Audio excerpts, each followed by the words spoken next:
So welcome to our second day of discussion. We are going to discuss one very important topic for you for your INISET exam. I'll tell you why this is important because if you look at the INISET question paper of this July session and the previous session, this question has been repeated. So consecutively they have asked this question. So this is a very important topic for you in an entrance exam. So I'll start off the question and then I'll give you certain important points to remember for this question. Okay, right. So what is the question? What is the gauge or what is a gauge for a given image of IV cannula? Your options are 18 gauge, 20 gauge, 14 and 16. So what are you seeing in this image? You are seeing a green colored IV cannula. So your purpose is to identify this green colored IV cannula in terms of its gauge. And your answer would be 18 gauge. Okay, so please do remember that this is INISET July session question, which is a recently concluded INISET exam. And previously they had asked about a pink IV cannula. So that is how frequently questions are coming from IV cannula. And if you ask me, that makes sense as well. Why? Because this is probably one of the most common procedures that you would do as an intern or as a house surgeon. So it is sense to ask questions from this particular topic. Right, so one of a very important topics for your entrance exam. Now, I want to give you an image that will help you to identify the IV cannula color easily. Okay, so this is not my image. I'm not patenting this image. This image has been there in use for a very long period of time. Probably most of you might already be knowing this as well. Okay, so I'll be drawing an image. I'll be like walking you through the image and that will make you understand or by heart the IV cannula with its colors. Okay, right. So what is the first thing that I'm drawing? I'm drawing something which is present beneath the soil. Okay, I'm drawing something which is present beneath the soil. Okay, so I'm drawing something here. Okay, this is something which is present beneath the soil, and you know that, or even if you do not know, please remember that lava is something which is present beneath the soil. LAVA, lava is something which is present beneath the soil. Okay, now outside the lava, what do you have? You obviously have something which is called as the soil. Yes or no? Yes, soil. So lava and soil, right? Lava and soil. And outside the soil, you have a beautiful plant. Outside the soil, you do have a beautiful plant. Let me just draw a plant here. Right, beautiful plant. And in the plant, you have a beautiful pink flower. In the plant, you have a beautiful pink flower, right? And this particular pink flower is present, or this particular plant is shining bright in a blue sky. It is shining bright in a blue sky, right? It is shining bright in a blue sky. And what do you have in the sky? Shining bright in the sky is something which is called as the sun, right? So this is the image that I want you to remember. This is the image that I want you to remember. It is a very simple, straightforward image. This has been like, probably you would have already been known about this particular image. So what is the significance of this image? The significance of the image is it helps you to by heart the IV cannulation gauge colors, right? So I'm going to start with 14 here. So I'm going to start with 14 here. So orange colored IV cannula is 14 size, right? Gauge. Then even number 16 gauge. Your gray colored IV cannula is 16 gauge. Your green colored IV cannula is 18 gauge. Your pink colored IV cannula is 20 gauge. Your blue colored IV cannula is 22 gauge. And finally, your yellow colored IV cannula is 24 gauge.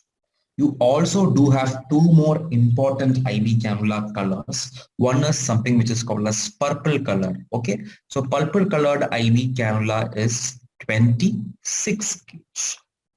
And you also have one more IV cannula which is very rarely in use, and that is the only IV cannula to have an even number, and that is the 17 gauge IV cannula, which is white in color. Okay, the 17 gauge IV cannula is white in color. So I hope I do not really want to repeat the colors again. Start from 14, start from lava. So underneath the soil you have lava. After lava, you have the soil which is green color. You have a beautiful green plant over the soil which has got a beautiful pink flower and you have a sky which is blue in color where you have a bright yellow sun. And do remember extra two colors. One is your purple colored 26 gauge IV cannula and the 17 gauge cannula which is white in color. Okay, so if you are someone who is trying to study IV cannula for exam purpose, you would have done the first part of IV cannulation study, which is by hearting the cannulation gauge sizes. You also have one more challenge, that is understanding regarding the flow rates that you can achieve with each of these gauges. The primary principle that you need to remember is the flow rate is going to be inversely proportional to the gauge size. Smaller the gauge size, larger will be the flow rate. Okay, so that is one thing that you need to remember. Okay, now let me make you understand the flow rates of these IV cannulas. Now, why do you think this is very, very important for you to understand the flow rates as well? If you see the reason in these questions, one particular pattern of question is match the following. Yes or no? If you are someone who would already attended the exam, you know, or if you are someone who already seen the questions, you would know that match the following is one type of question which is now recently coming into your INSET exam. Yes or no? So this flow rate gauge size is something which can be utilized for formation of a match the following question. So image based question, it is a new format, as well as that you are also having a positive or potential for a match the following type of question. So very, very important that you remember or understand the flow rates. So I have a technique of remembering the flow rates. I'll tell you that technique. Probably you can also use this technique. It is not really a mnemonic. It is just a technique. Okay. So start with 14 gauge, which is the largest IV cannula, and start with a flow rate of 250 ml per minute. Okay. So 250 ml per minute is the flow rate that you can achieve with an orange colored IV cannula or 14 gauge IV cannula. Remember three numbers in sequence: 250, 225 and 200. 250, 225 and 200. Okay, your 16 gauge gray colored IV cannula allows you to give a flow rate of 225 ml per minute. And the white colored rarely used IV cannula gives you an opportunity to give flow rate at 200 ml per minute. So remember the first three numbers: 250, 225 and 200. Now coming to the most commonly used IV cannulas, which are your 18 gauge IV cannula and 20 gauge IV cannula. The 18 gauge IV cannula, which is green in color, gives you 100 ml per minute chance of flow. 100 ml per minute. Now, this is exactly half of your 17 gauge IV cannula. So 250, 225, 200, then reduce it by half, which is 100 ml per minute. And again, your 20 gauge IV cannula, which is pink in color, gives you again further half, which is 50 ml per minute. So please do remember, this is not exactly accurate information. The exact flow rate that you can achieve with the pink colored IV cannula is 54 to 60 ml per minute. But you do not really have to remember the exact number. You just need to remember the range. This is how you can remember the range. Your 18 gauge IV cannula, 100 ml per minute. Your 20 gauge IV cannula, 50 ml per minute. Okay. And then comes your 22 gauge IV cannula. It gives you a chance of flow through 40 ml per minute. And now again, everything is in halves. Your 24 gauge IV cannula is 20 ml per minute and your 26 IV cannula is 10 ml per minute. So I know this is difficult, this is tricky to remember, but I somehow remember it in terms of 5 or 10s like that. So 250, 225, 200, 100, 50, 40, 20, 10. This is how you remember the IV cannulation flow rates. Please do understand that they have asked this direct image based questions consecutively this year as well as the last year. There is a possibility that they might ask the flow rates in the upcoming examination. There is one more important possibility of a question which can come from your IV cannula, which is regarding the complication of IV cannula. Obviously, this is probably the most common procedure that you would have done in your internship. So you should definitely be knowing the complications of IV cannulation. So our last part of discussion for today is regarding the complications of IV cannulation. Complications of IV cannulation. Right.